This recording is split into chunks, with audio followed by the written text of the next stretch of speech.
The first impression I had about Roland is one that I think continues to this day, and it's about somebody who deeply cares about community, about making sure that the world is a better world, not only for the LGBT community, but for everyone.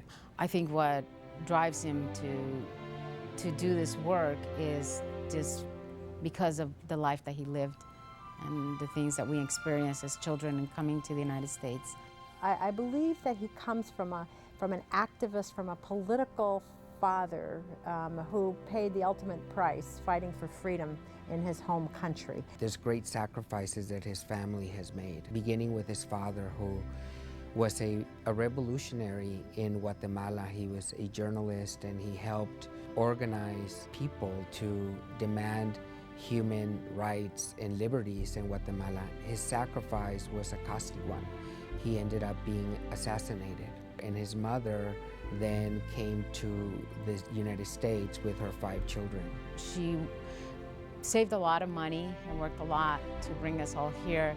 And one of the stories that I remember from my mom was that when she would clean the bathtubs at the houses, she would write with the foam, she would write our names, and that's how she could remember us. And it's just, I always remember that story, and it's a story that I will pass on to my children and my grandchildren. The struggle for liberation is in his DNA. You know, that comes from his father and comes from his mother, and if you know his mom, who's a nurse, I mean, you see this passion and commitment to serve others. You know, he's not a single issue person. He's run an HIV for many years. He was the chief operating officer, kept the place going. His founding of Honor PAC, Clinic Oscar Romero, his founding of Gay and Lesbian Latinos Unidos, Aviva, his coalition work, even his work in philanthropy when he was at the California Endowment. He made sure that grants got out the door. Lots of work serving youth. You know, I mean, this is a guy, the scope of his work is so broad that it would have to be a passion for justice and a hunger for learning and for service to humanity. I mean, you know, he's never been in it for him. You know, what I've learned from Roland is that you can be incredibly successful in what you do and still focus on others and make an impact, and that you stay humble, and that you stay committed, and that you stay focused on something greater than ourselves.